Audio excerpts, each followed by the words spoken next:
J'ai reçu une question de Lola. Et d'ailleurs, tu peux aller voir sa chaîne en barre d'infos, c'est Lola Étoile. Sa passion, c'est la musique et elle fait des covers, elle chante. Et c'est bien, vous pouvez aller encourager, la soutenir dans sa passion. Comme moi pour la passion de cinéma, la passion de la danse. Enfin, on a un petit peu la passion en commun avec Lola parce que je chante aussi. Et on avait pensé faire un duo. D'ailleurs, ce serait bien à l'occasion, je viens dans ta ville et on fait ce petit duo. Ou si tu viens sur Paris.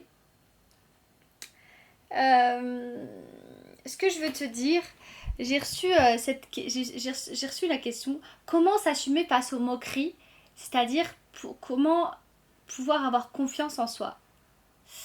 Et c'est une question qui me touche particulièrement parce que même moi j'ai eu du mal face aux moqueries, j'ai longtemps, c'était souvent compliqué. Et donc cette question me touche particulièrement, donc merci Lola pour ta question. Et d'ailleurs, si vous avez des questions, si tu as toi aussi ta question que tu aimerais me poser, tu peux m'envoyer un message sur Instagram en DM.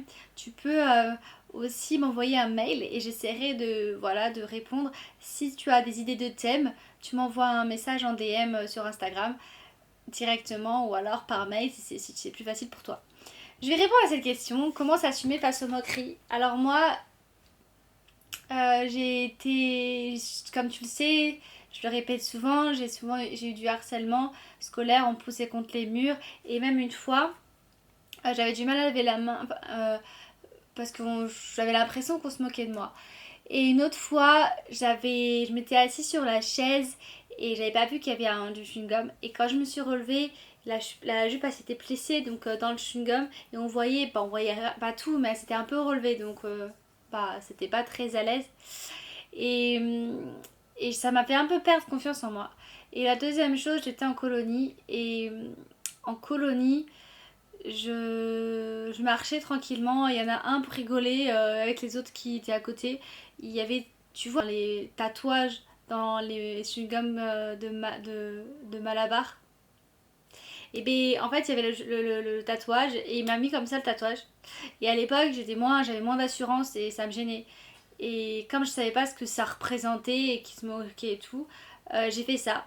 J'ai gratté et à tel point qu'après j'ai eu une gratinure. Et c'était encore plus ridicule parce qu'on se demandait ce que j'avais. J'aurais dû le laisser. Et à ce moment-là, j'aurais dû le laisser et assumer et je t'expliquerai comment tu peux faire ça par la suite. En fait, il m'avait collé ça et il avait rigolé après avec les autres et c'était pas cool. J'étais pas à l'aise par rapport à ça.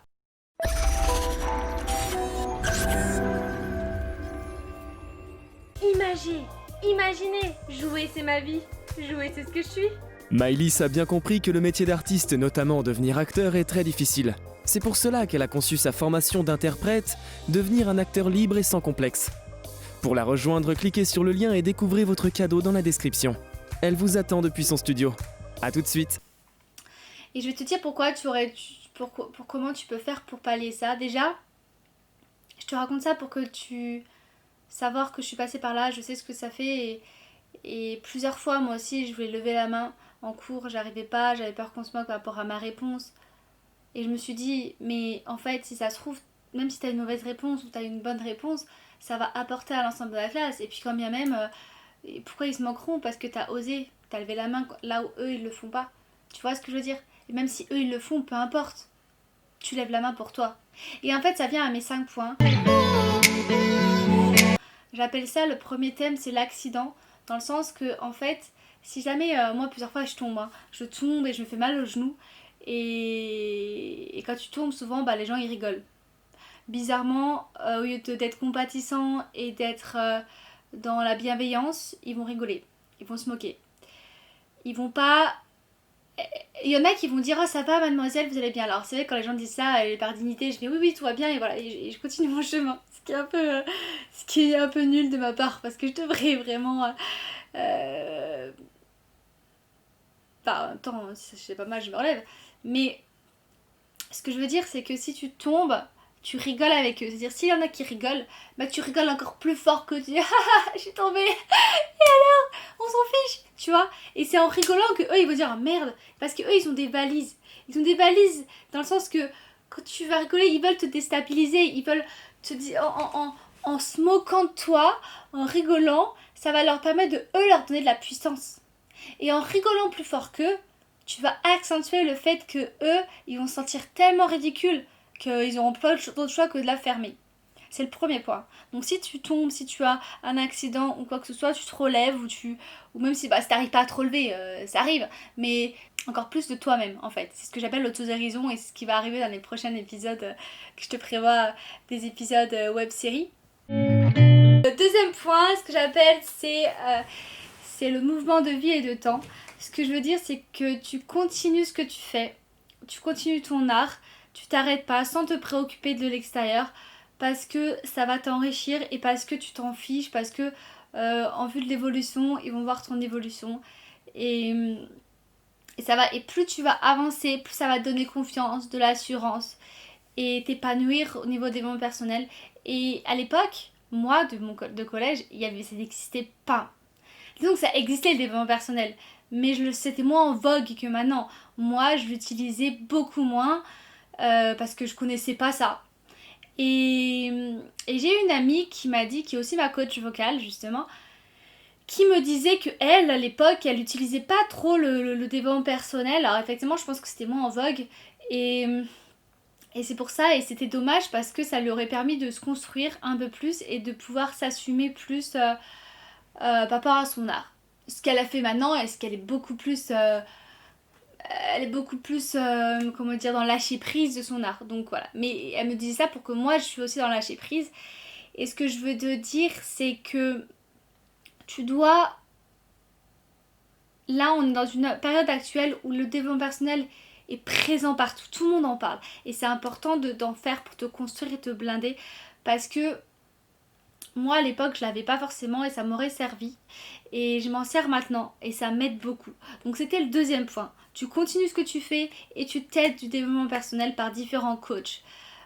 Ou même moi je peux t'aider, enfin tu t'entoures d'une personne qui te pousse en fait un développement personnel. Ça va être quoi? Quelqu'un qui va t'apporter les clés, qui va te donner des pistes, qui va te donner confiance. Tu peux te retrouver à travers la danse, tu peux le retrouver à travers le jeu, tu peux le retrouver à travers le chant. Si tu veux faire un atelier de danse pour t'épanouir et oublier tes complexes, comme je propose dans la formation, qui est très bien expliquée d'ailleurs dans le lien en description, bah tu viens me rejoindre. C'est de faire ce que tu ressens et de choisir ton propre coach, ton propre chemin de développement personnel pour t'épanouir vers ton art. Et crois-moi, moi aussi j'y travaille, crois-moi, on passe tous, même des grands coachs, ils sont tous coachés en développement personnel, faut pas croire, hein. Ils sont tous en train de suivre quelque chose de développement personnel parce que même s'ils sont là, ils ont toujours quelque chose à apprendre. Le troisième point, l'ouverture d'esprit. Les personnes qui se moquent, quand je réalise, c'est les personnes qui ont, en général, tu sais quoi, ils ont une certaine fermeture d'esprit. Ils sont étriqués. Je vais m'en prendre plein la tronche, mais je m'en tape. C'est que les gens, non seulement en plus d'être fermés, ils ne voient pas plus loin que le bout de leur nez. C'est-à-dire, ils vont se moquer parce que eux, ils vont pas plus loin et parce que aussi, et j'aime bien cette phrase, tu leur envoies une image que n'ont pas. Tu leur envoies une image qu'eux n'arrivent pas à développer ou qu'eux n'ont pas. Et ils se moquent ou alors ils essaient de te déstabiliser par des actions ou par des insultes ou par des mots ou par des phrases blessantes parce qu'ils ont justement ce qui s'appelle les valises, tout un passé accumulé qu'ils ont là et qu'ils n'ont pas ce que toi tu as et ça les dérange au fond d'eux, mais c'est par rapport à eux, donc ne t'en occupe pas. Mon quatrième point, ce que j'appelle l'action bloquante. Quand je dis l'action bloquante, c'est si jamais tu as une action que tu n'arrives pas à faire, par exemple le cas typique de lever la main en cours. Moi je lève la main, avant j'arrivais pas à la lever et parfois dans certaines conférences où on est beaucoup de monde, j'ai encore du mal à poser mes questions parce que j'en ai pas spécialement ou parce que j'ose pas poser. Je Je te cache pas, parfois ça m'arrive. Mais ça, c'est vraiment dans des amphis ou dans des grands salles de spectacle avec beaucoup de monde. Voilà, ça m'arrive. Mais en général, je te dis, prends l'exemple de lever la main en cours. Tu prends l'exemple de lever la main et tu notes, par exemple, tu notes les avantages. Les avantages, qu'est-ce que ça ferait si je lève la main? Qu'est-ce que ça ferait? T'as la réponse. Tu te ressentiras enrichi. La maîtresse ou la prof ou la personne qui t'interroge, elle va voir que tu oses. Elle va être contente parce que ça enrichit ton discours. Elle va être contente parce que elle va sentir que tu es impliqué dans sa conférence, dans son discours, dans son événement. Donc ça va faire du bien à la personne aussi, en gratitude, et à toi-même, parce que tu vas te sentir élevé, osé d'avoir fait ça. Évidemment, si tu fais une erreur, toi tu vas dire ah oui, j'ai appris parce que j'ai levé la main, parce que voilà, j'ai fait une erreur, je me suis trompée. Imagine c'est pour donner une réponse ou je sais pas quoi, t'as fait une erreur, au moins t'as appris le cheminement, t'as appris la méthode, t'as appris le processus et le cheminement. Et ensuite, tu notes les inconvénients. Qu'est-ce que ce serait les inconvénients si tu levais la main? Alors, effectivement, peut-être, moi je sais pas. Imagine, tu trouves aucun inconvénient. Dans ce cas-là, si tu trouves pas d'inconvénient à lever la main, c'est-à-dire quels sont les inconvénients si je lève la main? Si tu trouves pas les inconvénients, dans ce cas-là, fonce et ose, lève la main. 5e point, je dirais la rencontre. Être bien entouré et faire les choses pour toi. Faire les choses pour toi parce que tu as envie de les faire, parce que ça te fait plaisir. Et sois bien entouré. Sois bien entouré parce que là, je ne l'ai pas dit au début, j'aurais pu le dire en storytelling, mais je vais t'en parler maintenant. J'ai été déçue dernièrement, dernière situation. Alors oui, je comprends, on est tous sollicités. Oui, je comprends, on est tous avec nos problèmes, nos travails, je comprends. Mais on ne peut pas délaisser des amis. Enfin, je veux dire, quand on a cru que c'était des amis. Moi, je vais te raconter un truc, c'est que dernièrement, j'étais déçue. J'ai été déçue de certaines personnes que je croyais être amies, que je croyais qui étaient proches pour moi, sur qui je pouvais compter. Je veux dire, quand t'as un ami, ce qui va pas bien ou qui a besoin de discuter avec toi, au lieu de créer l'échange, tu vas pas lui dire oh tu me bouffes mon espace, tu vas pas lui dire attends je chronomètre le temps passé ensemble, tu chronomètres le temps passé avec tes amis, mais t'es sérieuse? T'es sérieux? Tu chronomètres le temps passé avec tes amis, mais c'est quoi ça? À la limite que tu chronomètres le temps passé avec tes clients, tu chronomètres le temps passé avec tes prospects, tu chronomètres le temps passé avec tes collaborateurs, tu chronomètres le temps passé dans ton travail, il n'y a aucun souci. C'est le travail, c'est le travail. Mais les amis, tu vas pas chronométrer le temps passé avec tes amis. Que tu chronomètres le temps passé avec tes abonnés, à la limite aussi c'est le travail. Mais avec tes amis, tes potes, tu chronomètres vraiment? Une personne qui a besoin de toi, tu vas la laisser tomber? Et c'est là où je te dis que j'étais déçue. En amitié, il faut bien t'entourer. C'est important parce que pour te remonter le moral, c'est important pour te booster, c'est important pour savoir sur qui tu peux compter. Oui, tu peux compter sur tes collaborateurs, oui, tu peux compter sur ça, mais c'est important d'avoir des amis. Parce que, ok, les amis, ils vont juste t'encourager, ils vont peut-être pas voir le côté professionnel parce qu'ils veulent pas te démoraliser, parce qu'ils n'ont pas une approche professionnelle. Oui, mais les amis vont être là si jamais t'es pas bien. Les amis, ils vont pouvoir créer un échange, une communication. Et j'allais dire, l'échange et la communication, c'est dans tout, que ce soit amis ou travail. Alors oui, je me suis trompée. Dans le sens, oui, peut-être que cette personne, je l'ai considérée trop vite comme un ami.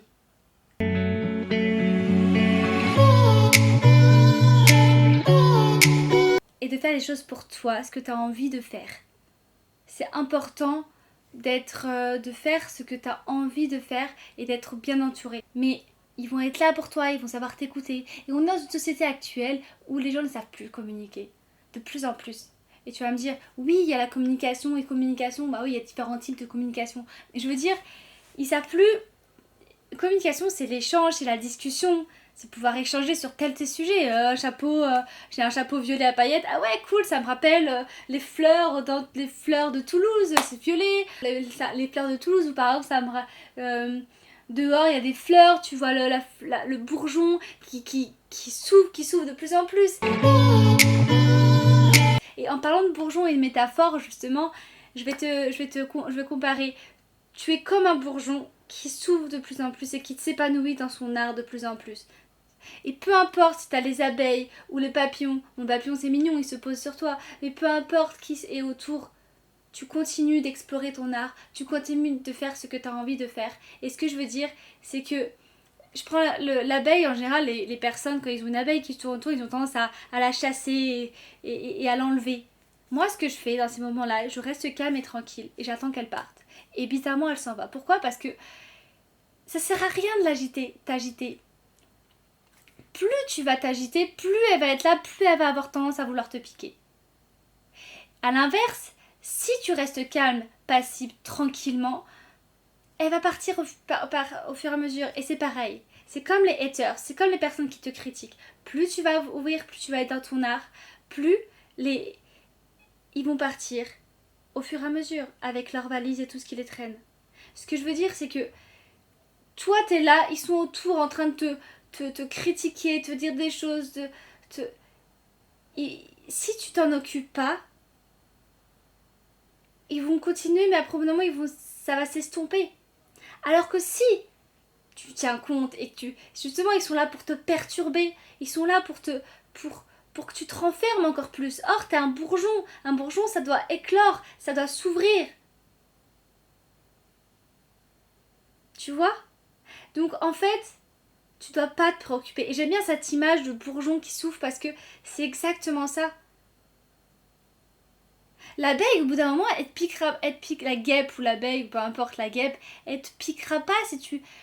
C'est comme elle va pas t'attaquer. C'est comme n'importe quel animal, à partir du moment où tu ne l'attaques pas, il t'attaque pas. C'est pareil.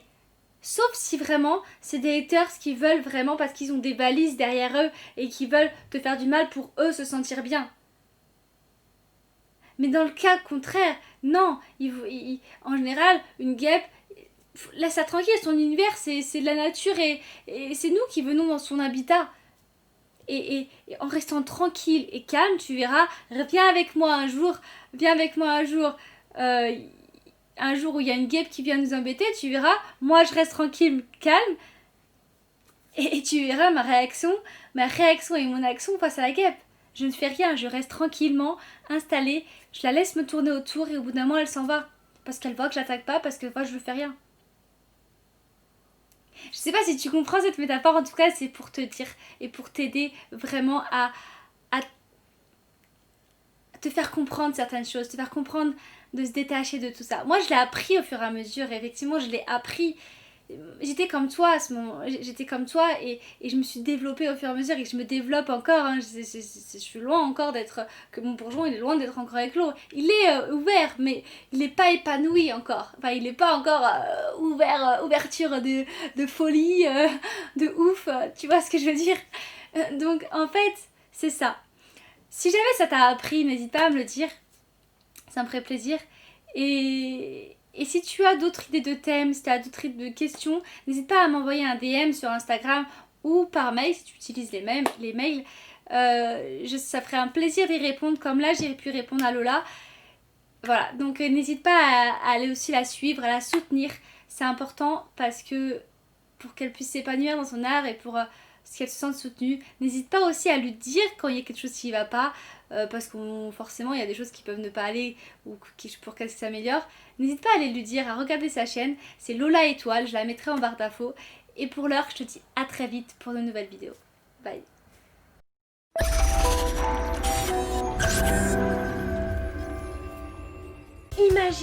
Imaginez, jouer c'est ma vie, jouer c'est ce que je suis.